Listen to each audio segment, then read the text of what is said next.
Well, welcome into this series on hope-filled living in turbulent times. And in this session, we want to look at and focus on particularly this topic of gratitude and the importance that gratitude plays in our reducing stress, living a hope-filled life, and having meaningful relationships. And as we all know, it's just crazy times right now, and there's a lot to be stressed about. And sometimes when you hear these messages of, you know, be love and be positive and share, it's sometimes hard to just be like, well, be positive about what, right? Like, it's just, there's a lot of hard stuff going on out there in the world, in both our personal lives as well as just collectively as a world, as a nation, that we feel. And so with this topic of gratitude, it's really important for us to kind of make that connection that ultimately, this is a choice. This is something we've got to choose to do. We've got to choose to be intentional about. There's a lot of us that walk around, we might be kind of glass half full kind of people, which is awesome, and we need those people. But I think what we're talking about here today is a little bit more than just you're kind of an optimist. You're sort of this, positive thinking, which is extremely important. But we're trying to go another layer deeper to say, how do we actually cultivate an intentional rhythm of gratitude that stirs our heart, stirs our mind to think about the good and the blessing in our life? And we're going to talk about how that actually contributes to reducing stress and increasing connections and continuing to move through life with a sense of hope for the future. Right? Yeah, Matt, importantly, even from a neurological point of view, we love to say you actually cannot be grateful and fearful at the same time. So the intentionality that you're talking about, to actually cultivate, be intentional about stirring up gratitude, is a real preventative thing in turbulent times for what you just talked about. So it's exciting to be able to share during this time together toward that end of really cultivating it, be intentional about gratitude. That's awesome. Yeah, no, that's a really helpful way to think about it. And so let's do an exercise where we kind of let gratitude win, right? If you can't have both at the same time, let's choose gratitude. Let's choose hope-filled thinking and kind of let that one take up our headspace in a lot of ways. So we're going to do an exercise, and I want you all to think through this with us as we go through this. We've already done this, but we're going to look through our phones. Pull out your phones. I use an iPad. You can use that too. Look through all of your pictures. Go through your history. You can go back as far as you want. And what we're going to do is an exercise where we pick a photo that really meant something to us. It was fun. It connects to something in our heart and our memory. As I see that photo, I look back at it and I smile. And I'm like, oh, that was fun. That was a really cool moment. That was a really cool experience. So our pictures will come up here on the screen as we talk through this. But I want you to pull out your phones, pull out your tablets, whatever you use, and start looking through pictures and start looking for these moments and these memories that we have, and allow us to kind of really sit on it. Think about it. Re-enter that moment, so to say, to remember the emotions that you felt and that you were experiencing in that time. So I'll go first, I guess, since it was my idea. So as I was going through my photo album in my phone, I found this one picture that happened not long ago. And I really actually was going through this, wanted to pick one that was a little bit more recent because, it's easy to go back 10 years, but it's kind of like, man, where's the good right now? And I found this picture of me and my family actually got to do a little small vacation where we got to go to a friend's property and get to kayak and fish and canoe. And one of the reasons I think it particularly stirred a level of gratefulness inside of me is, as you all would know, I've spent a number of years living overseas, and there are plenty of times and opportunities that I had to miss and pass on. Family vacations, niece's birthday, nephew's graduation from this or that. And as I was looking at that photo, it just stirred in me. Like, that was an example of a trip that came together in about 2 weeks. It was pretty short. And it was like, yeah, sure, why not? Let's do it. Let's go. And it ended up being a really fun experience to have and share with my family. And it just really made me grateful for this time in my life, this season to be living here, to be working here, and be so much closer to family. And so that really brings up a lot of gratefulness inside of me when I saw that picture. So, Terry, how about you? What photo did you find, and what is that stirring up in you? Yeah, I was just scrolling through my photos, and I thought, how important it is. I need to do this more often, because I can scroll photos and look for fun ones, or look for ones that I want to remember. But to scroll and let that be an intentional moment of being grateful for the memory, that takes a whole lot more intention, doesn't it? And so one of the ones that I noticed was some of the memories of trips that I've taken with kids and grandkids, and how grateful I am that kids and grandkids are relatively close to us. We only live a few hours away from each other, and that we can see each other at the same time. And then one particular beach trip when we got to have all kids and all grandkids in one house, and because we're all spread out, that was especially of a monumental occasion. But the fishing and being at the beach and being able to kayak and just hang out and cook dinner together, that was really special, and I'm just super grateful for that kind of memory. Yeah, That's awesome. That's great. Very cool. It's great. Cool. David, how about you? Yeah, when we were reflecting on this, of course, I'm the low-tech guy. I just barely have a phone that takes pictures, and so I'm not sure about the quality of my pictures. But anyway, a couple of ones that really bring me a lot of smiles were, we got some grandkids that really enjoyed the Hobbit movie. Okay, I'm not sure I ever saw the Hobbit movie, but my wife and I got to take actually a trip right before the pandemic hit, and among other places, to New Zealand. So we got to see the set. Wow. And so we got to see the Hobbit house, and the famous trees, and hear the backstories. I was sharing about one that they have to have a pond for all the Hobbit people to whatever fish or whatever, and so they tell us the story about the pond shows up. They dig out the pond, and then sure enough, then the frogs come. And then the frogs start croaking. What's that word? croaking. Croaking, yeah. They start croaking, and that messes up the sound. So then they have to, this is cool, then they have to have a frogman on duty.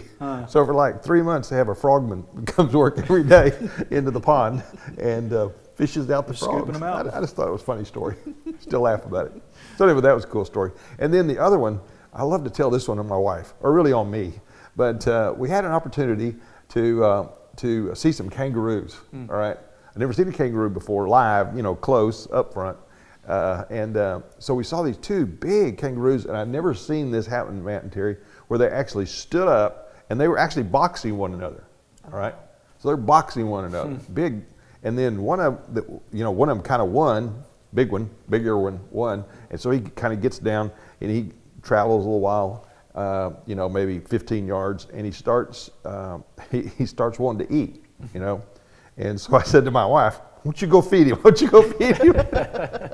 She said, "Well, what if he starts wanting to box me?" I said, "No, you can do it. You can do it." So I sent my courageous wife over there to feed the kangaroo. And sure enough, she did it. And so proud of her for that. That's awesome. I'm not too proud of myself for putting my wife into that situation, but whatever.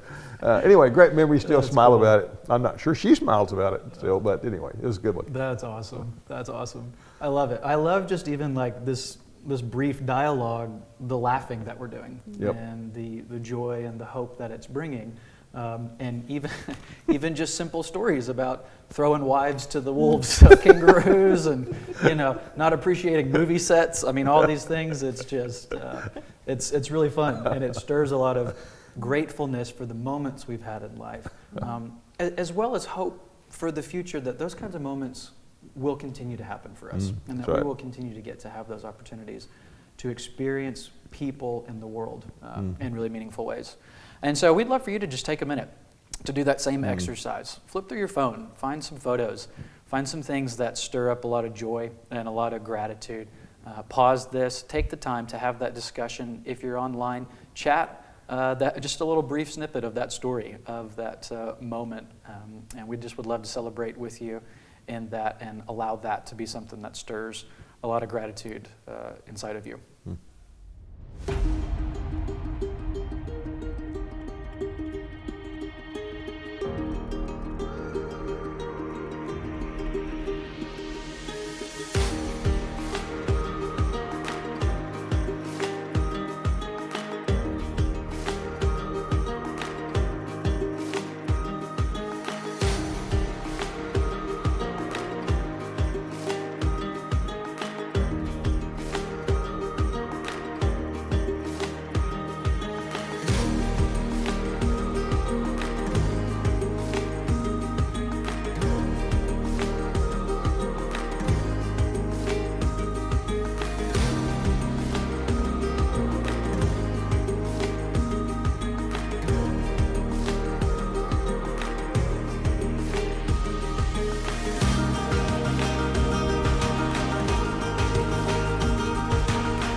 Okay, so David, as we're talking here about gratitude, maybe you could kind of transition us into some more ideas behind gratitude, the benefits of gratitude, and how this really helps us, especially in this context, in this conversation of stress.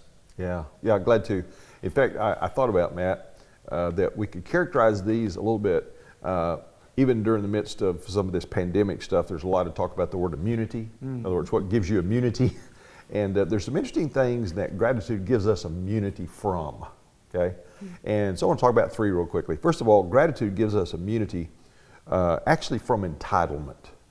You see, there's good things always happening to us, you know, whether it's good weather, you know, whether it's good fun, good friends, good memories like we just talked about. There's always good things happening.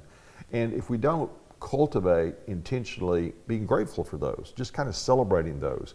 And Terry will talk a little bit about some practical ways that we can not forget those. But if we just don't slow down, if we don't slow down and really be intentional about cultivating gratitude for those, we actually can very intuitively begin to say, well, I guess I deserve that. You know, I guess I'm entitled to the sun coming up every day and you know, having fun and getting to take trips and all that. So that's a very important understanding. And the more entitled we feel, the more stress can increase in our life. Because the more things I'm entitled to, like if I'm entitled to go to movies, Matt, if that's on my entitlement list, okay, my stress is going to go through the roof. It's been going up. Right? so if we could kind of keep our entitlements down, all right, we actually will reduce our stress. Okay, so gratitude helps us with that. Secondly, gratitude gives us immunity from what we call self-focus, right? Because anytime I begin to focus on what I'm grateful for, and then particularly to express thanks for it, all right?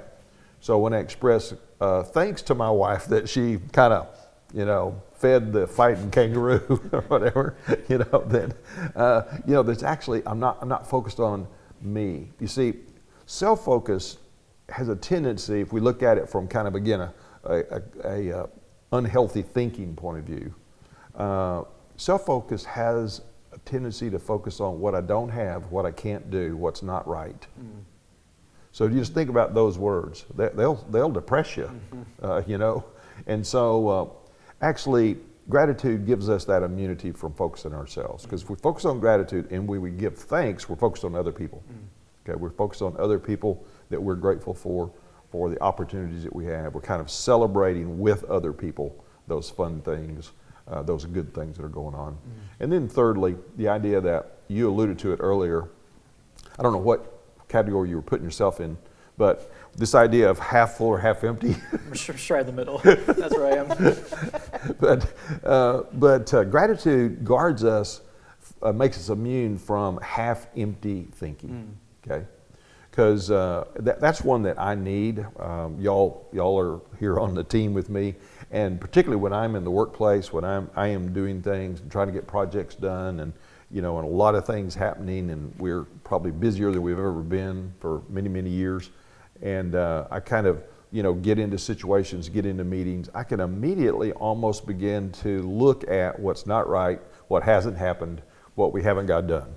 Okay, you don't have to say that's right, but that can happen. In other words, I focus on that half empty, what we haven't done yet, what's not right, that kind of thing. So the more we can be grateful for those things that are done, that are happening, all right, that are going right in our relationships, that we still have the freedom to do. A lot of stress over what we don't have the freedom to do right now. But if we'll focus upon those freedoms, those liberties that we have, we'll actually find it kind of guards our hearts from that sense of being too long in half-empty thinking, because it's the half-emptiness that actually puts us back over into what we've called this sympathetic nervous system, which is this fight or flight part of my brain. The more I focus on the half empty, then I'm actually wired to be self-protective. Well, if I don't have all these things, if all these things are not right, then I need to either run away from those, that situation, or I need to fight it. And that's kind of really adds to my stress. So cultivating gratitude really important to kind of reduce our stress. So let's talk about practical ideas to how to do that. And each of you have got some great practical ideas. So Terry, take it away. Yeah, one of the practical ideas that our family has employed, both from my dad's generation with us kids, and then now my generation with my kids and grandkids, is the aspect of what we call a blessing book. And Matt, I know you've heard this story. This is something that my parents started when I was in college, and the unique timing of when they started it was what is also so noteworthy. Is there was a lot of stress and a lot of turbulence in our family's life because my dad had just gotten laid off. In fact, he had laid off all of the other employees and then had laid off himself. And so our family was without income and without steady income. And so they had to be really creative about how to make ends meet for our family. And they came up with this idea one day of, hey, let's start a blessing book. And I remember thinking, because I was in college, well, what a dumb time to start a blessing book. There's doesn't seem to be much blessing, right? Yeah. We don't know how we're making a living. And but they did that, and we would enter the blessings in that book on a regular basis as a family. And it was crazy because I distinctly remember that time not filled all with the turbulence. It was because of that habit and that intentionality of cultivating gratitude. That time in our lives is actually a positive one for me. And because I remember people showing up at our house with barbecue just because they loved us. And that went in the blessing book of, where we got the offer as a family to do some landscaping as a family to help earn our family income. And although the landscaping wasn't the part that was so fun and a blessing, it was the doing it together and how creative we were being together to earn an income for our family. I'll have to interject. There's some controversy, particularly with my wife, over how much we did the landscaping. I think I negotiated these deals, and then we did landscaping and change light bulbs and mulch stuff and all that. So there, Another role. Yeah, there is some. She's being generous right here. Say that some of us were more intimately acquainted with mulch than others. Let's just say that. It was an interesting time. In fact, the way I characterize it, you may have heard me say, is that I kind of fired the other staff and then fired myself. And so it was kind of a turbulent time. And yet, as Terry said, she and her sister and brother, they found some just really things to be grateful for. So it was a fun time at the end of each day to kind of think about, basically that exercise of, what do we have to be thankful for? And then how did we express our thanks? That was an important part of this. Did we tell one another? Did we, give story and example about how grateful we were? How do we express our thanks? Did we write a little note or card? We did a lot of that around the table at times. For the barbecue people that showed up with our barbecue, wrote a note of how grateful we were. So I think that's what lets that gratitude sink in and helps us be immune, as we talked about, from those several things. So appreciate your sharing that. Yeah. But how have you updated it for your generation? I didn't have this creativity, but you do. You're the creative one. Yeah, so we updated it when we implemented this tradition with our family and with my kids and grandkids, and that we have a blessing book that we do all of our entries in, but at meaningful days around our family's holidays especially, or meaningful days of graduation or some kind of celebration, we'll break out our blessing book, but we also have a blessing jar. And the jar has stones in it, and everyone gets us 2 or 3 stones, and you draw a picture or write a word with a Sharpie marker that represents what you're grateful for. And then you put your stone in the jar, and then in our book, then we make a notation about what your stone represents. And so it sits prominently in our family's dining room so that there's a visual reminder of our gratitude and that each person has contributed to it. And then also, we get to reminisce using our blessing book about all the things that have been, gratitude inspiring about our family's life and our family's story, and just a real special memory of all the things that we had to be thankful for. I can't believe I just keep remembering all these things. So Teresa and I are over there one time and they're doing this, and she has everyone do it. So Teresa and I are participating, and her son John, he's doing his, but she has people tell what theirs are before we put them in the jar. And so John, it was several years ago, but he says, "I'm really grateful for how good I am at all the sports." Because he's great at baseball, he's great at football, so he's great. Well, okay. Yep, and there's been a lot of, I'm grateful for food in the jar too. But yeah. Amen to that. Amen to that. Absolutely. So we would invite all of you to implement something similar, even in the midst of really turbulent times.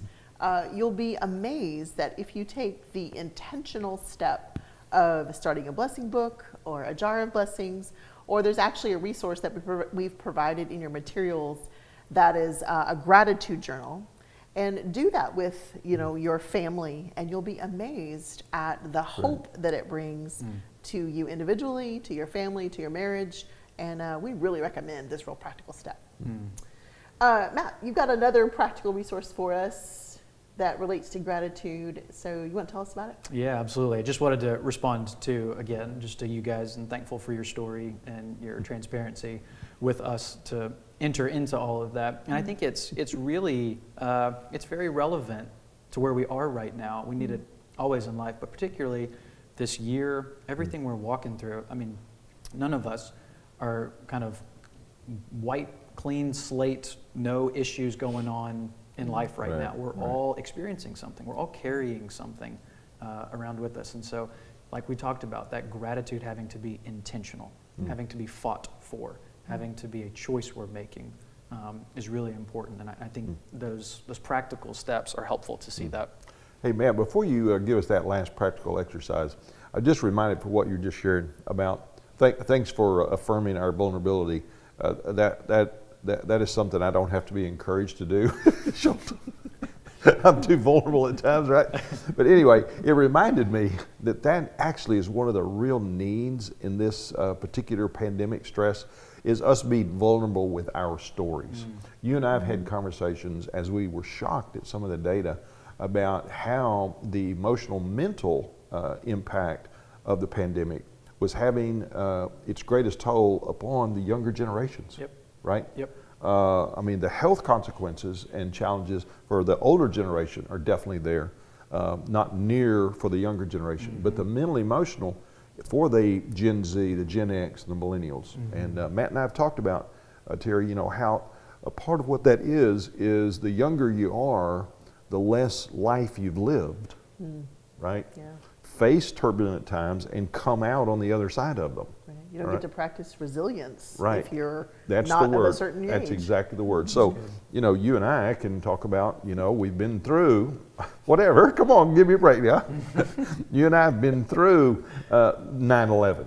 Yes. You have a memory of it. I do. Okay, I didn't go back to World War II or anything like that. But we have a memory of 9/11, or the financial meltdown, in the early 2000s.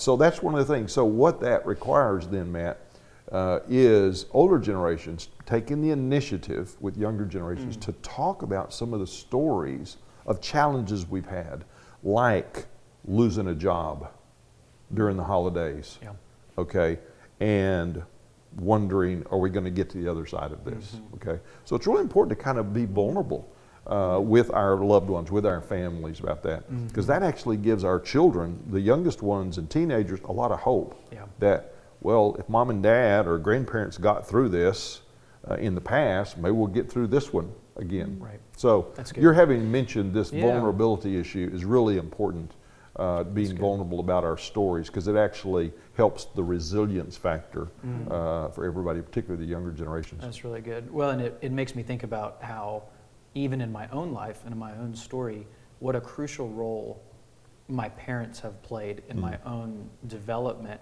and particularly my dad, because he also works full time. Yep. And so even to have these conversations, there's so much pressure and stress in the, we'll call it the Western education system, to know what you're going to do with your life and to know what job you're going to go take and what your purpose is and all these things right when you're 21 years old. And to have older people like my dad go, Matt, I'm going to be honest with you. Your 20s is kind of just about figuring out what you don't like. That's good. That's true. And it's typically in your 30s when you start figuring out what you're really good at. And what it does is it normalizes. Take a lot of pressure off. Exactly. Yeah. It brings perspective, and it normalizes, and it releases that pressure of, I don't have to have it all figured out. Yeah, And it's it good. requires those mentors, those sages, those people who've been there before to kind of walk you through that. in a Yeah, lot I'm a of ways. sage. Did you get that? You received You that. just declared it. That's awesome. So one of the other practical exercises that we can do for cultivating gratitude, because we've talked about this is a choice, and this is something we've got to be intentional about doing. We don't stumble into gratefulness oftentimes, is this exercise that we are going to invite you all to do with us, this idea of the thanks and the wish list. So that's actually a handout that you all have in your material, and would encourage you to track along with us as we go through this. But we're going to do a little bit of this together here, working through this. But the idea of this exercise is simply this, that we're going to take someone, try to just pick one person, a significant person in your life, could be a spouse. In my case, not being married, I'll just pick a roommate, or roommates plural, and could be another family member, could be a child, a significant person in your life that you're in meaningful relationship with. And we want to create a list of 10, all the way to 10, things we're grateful for about that person and about this relationship. And I don't know if you do this often. Sometimes at first it can feel like a little bit of a stretch. But hopefully the more you start to do that and kind of work that muscle, because that's, in a lot of ways, that's what it is it's a muscle that we've got to work and get better at over time. And we find, wow, I can almost write 100 things if I wanted to. But we're going to create a list of 10 things that we're grateful for about that person. And we're going to eventually share that with that person, which will be really fun and exciting. As well as, let me just quickly explain the wish side of this that you can see here in your document, sort of divided in half, is, David, you've helped me see it this way too as well. One of the connecting points here is this whole idea of wishing for something a little bit more in the relationship, the opportunity to experience a little bit more of this. The idea of this is not to heap on condemnation and to attack somebody. This isn't the opportunity to go, you are such a this, and if you would just do this, then I would do this. It's not what this is about. In fact, we'd actually really encourage you to use more we language and more us phrasing in that. But the significance of why we would want to combine the two here in this and not just simply do gratitude and be done is that actually when we hold those types of things inside of us and we're not actually courageous, what we would call some relational courage to express those things, well, it's not like they just roll off our back and we forget about them and they go away. Well, we carry them. We actually hold on to those things, and it's that holding, it's that bottling, like a soda, like a cap that you've got on top and you're shaking it. It's building pressure. Eventually, that is not going to go well in some form of a blow up, in some form of a argument. And so, is it possible that we could actually lessen some of our stress by just releasing a tiny bit of that pressure and a tiny bit of those things that we're experiencing there? So that's some of the why that we would want to incorporate these two things together in this exercise. So what I encourage you all to do is take some time, as we're going to share a little bit of our own story and thoughts here as well, but take some time, grab your pen, start jotting down who that person is, and what are those 10 things that you're grateful for? What are those things that you're actually stirred to a lot of gratitude about that relationship? And so we're going to share a little bit. We'll do the gratitude side first, and then we'll come back around to the wish side, or could hope for more side, might be another way to say it. And so I'll start, and then I'll give it to you all to contribute to that as well. So the one relationship that I wrote down here as being a single guy, so I'm thinking about roommates, kind of my closest set of relationships. I am super thankful that I get to live with one of my best friends of about 12 years named Nick. He's a really, really great friend of mine who I care a lot about, a lot of just life passion overlap, ambitions that we have together, seeing things similarly, wanting to accomplish a lot of similar things in the world. And one of the things I'm really grateful for about Nick is he has a drive, he has a tenacity, he has a courageousness about him that is very inspiring. That is something that I wouldn't necessarily say I just exude all the time. And so he pulls me a lot in a lot of really meaningful directions, in a lot of really meaningful ways. And you know, like any great relationship, that has its tensions, and sometimes you pull too hard and all the different things. But it's a relationship that I really value because I know I'm becoming a better person by being in relationship with him, and I'm thankful for that relationship. And so that's just one of the many things that I could list about that relationship that I'm grateful for. So how about you all? Terry, what comes to mind for you as you think about gratitude and kind of this whole conversation that we're trying to have around cultivating this list? Yeah, I was thinking about, I'm trying to help engage a lot of the parents that are with us. And one of the things I thought about was we, as a parent of, if you have more than one kid, then very often there is one of your kids is kind of your extra grace required kid. And so sometimes it's good to do this exercise with your extra grace required kid, especially the thanks side of this exercise.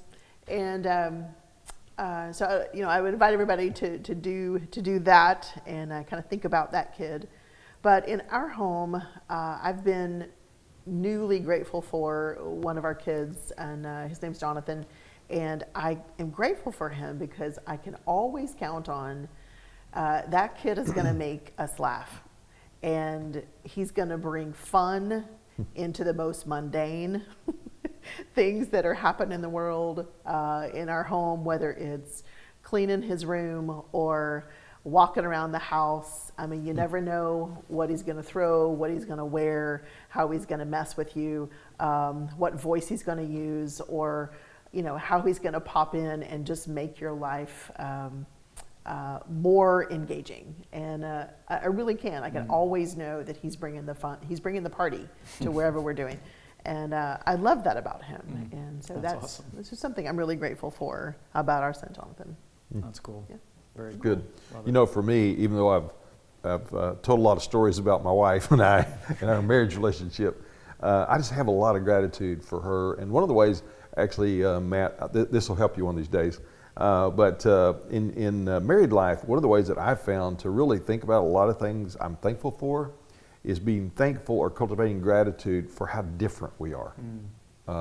Now, I wouldn't have started out in our married life thinking that those differences were a blessing, but to be able to say, I'm so thankful that my wife is very outgoing and I'm not, or we would not have a social life. The only hope we have a social life is that she's very outgoing. My wife's very health conscious. I'd be in a mess, even more so than I am, physically and everything else, if my wife wasn't very health conscious. And also, she's just a great friend to people. That's cool. All right. I mean, she's got these manicurists and pedicurists and hairdressers, Terry, and people that come to our house and work on stuff around the house and everything. And she's just a friend to all these people. And they just all love her, and everything. And so she's just a great example of taking initiative to befriend people. Awesome. So for me, the thanks list to get to 10 is real easy. Particularly focused on how different she is than I am and how grateful I am for every one of those differences. Okay? That's awesome. Just one last one. I call her bold and courageous. I remember we're about to miss a plane one time. I would have stood in the line back when we were flying around. I would have stood in the TSA line and missed the plane. We were so late. My wife says, "We're about to catch a plane. Would y'all mind if we got ahead of you?" And it's almost like the line split, and we got to walk right through. And I'm thinking, you know, how grateful I am Yeah. we made the plane. Yep. It's all because of my wife. I would have stood there and missed it. So anyway, it's easy for me to get to 10 on just how different we are, but how grateful I am for every one of those differences. I love that. That's awesome. Yeah, that's right. It's fun to be able to celebrate those differences. And like the same thing with all the laughing that Jonathan brings, right? Yeah. It's just that sense of the variety and the joy that those relationships Right. bring. It's really, really fun. Yep. Well, would love for you to build that list.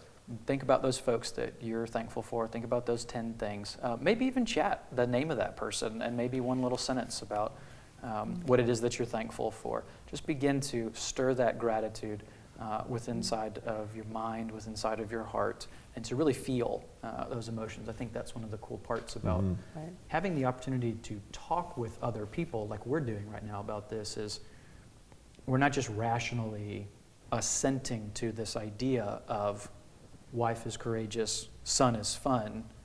It's like, oh, I'm like feeling it. I'm back in that moment. I'm Yeah. back in the TSA line. I'm back in our kitchen watching him be goofy. And it stirs something inside of us that's really, really fun. And so we want that for you as well, to be able to feel that and then to be able to express those things to that person as well. The other side of this is, like we talked about, is the wish side. And so just again to provide more context for this conversation and what we hope to have here is maybe a better way to think about this is not saying, again, like we talked about, you know, I wish you would just clean up all the time. I wish you would just stop doing this. I wish you would start doing that. But really think a little bit more about that aspirational future of what could be, what it would mean, how it would really benefit and bless my heart, my soul, our relationship, and growing together in these ways. And so to just bring about some truth, maybe, that needs to be shared, but being able to do it in a very loving and compassionate way. Because that's also a skill that we need in relationships and in managing our stress. Because in an effort to communicate our stress and something that needs to be dealt with, we actually can sometimes make it 10 times worse based on how we delivered it and based on how we actually gave it to the person, and it counteracts the very thing we're trying to accomplish.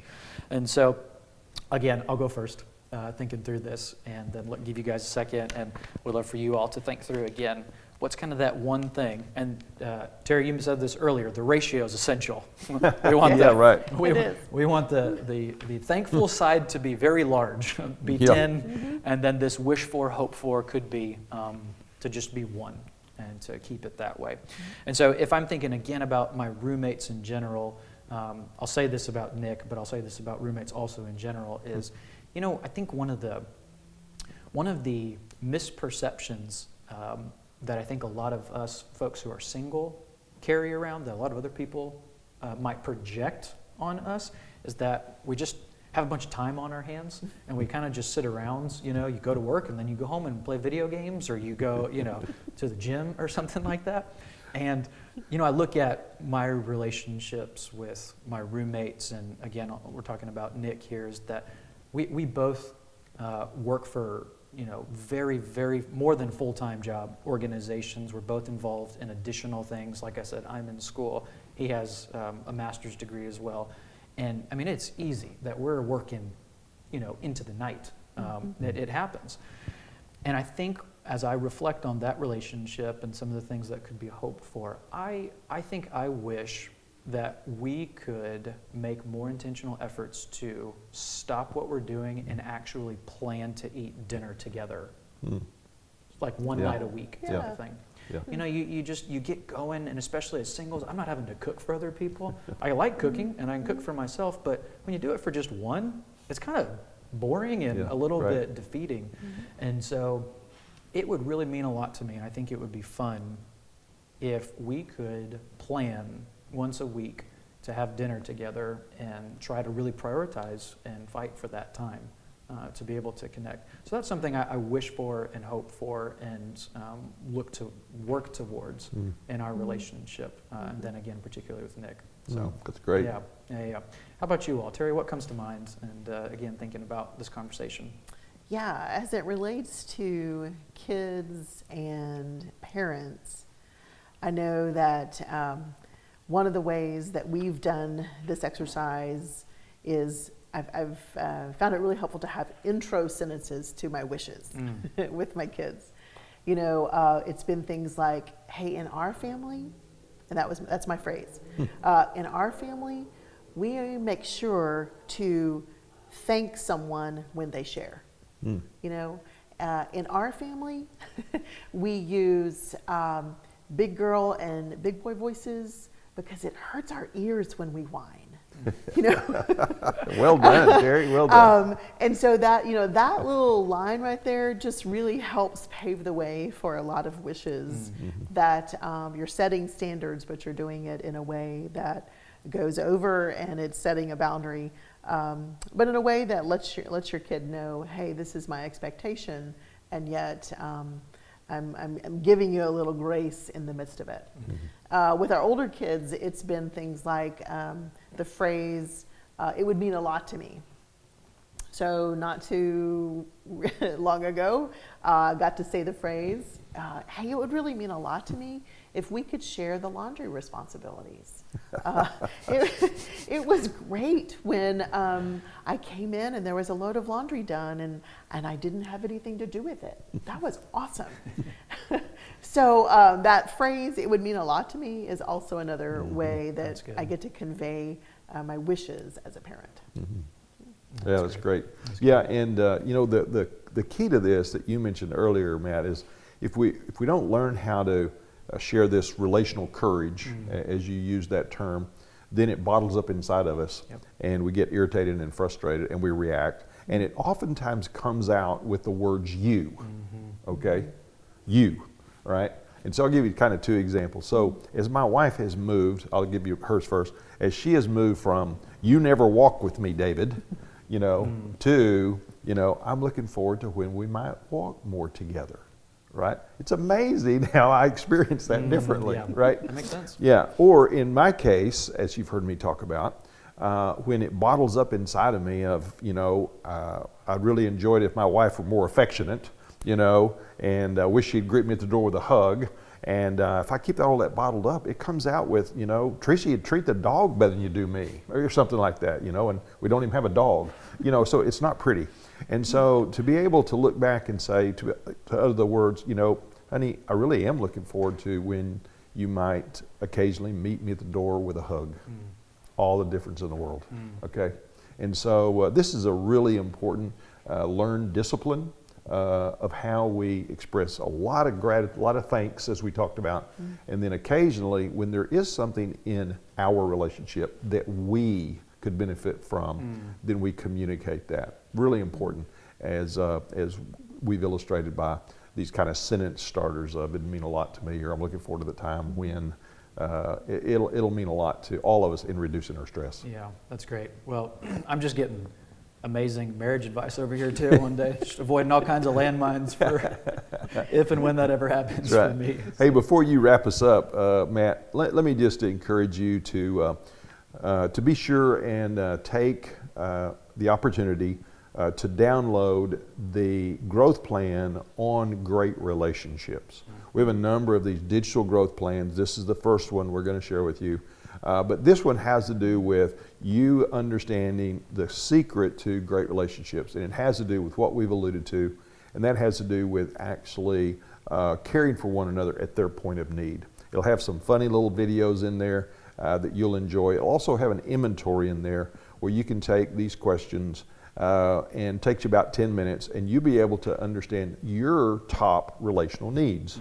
And then to have other people, roommates, this will work with roommates, Matt. Love it. Yeah, and spouses and children, so that now I know my wife's top needs of security and attention, okay, as well as acceptance, accepting that she's different than I am, and not try to change her all the time. So it's worked for us for a lot of years. So download that growth plan on great relationships. I think you'll benefit from it. Yeah, that's awesome. Well, like David said, we really are grateful for y'all joining us in this conversation.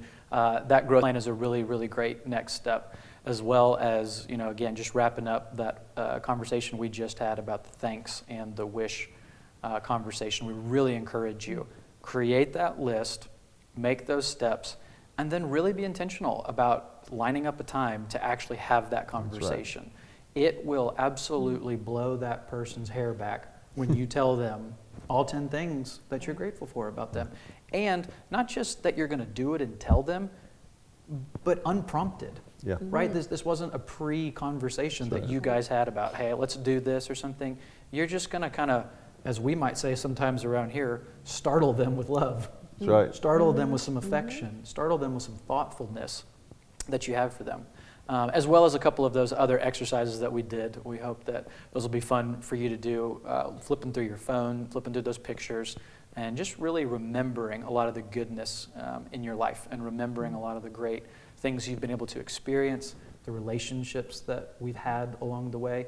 And again, how all of these things, like you helped us see, Terry, with the exercise about the stones and in the journal, is helping us certainly experience a measure of peace right now in this moment. Our stress is lowering as we're thinking back, and it's causing us to be, again, hope-filled for the future. That's right. That good things can and will continue to happen to me, my loved ones, our life, as we keep moving forward and just continuing to be hope-filled people who, to use your word earlier, David, are being contagious to other people. Well, I'm sure grateful for y'all. I know that. It's been fun. Likewise. Yeah, that's been very fun.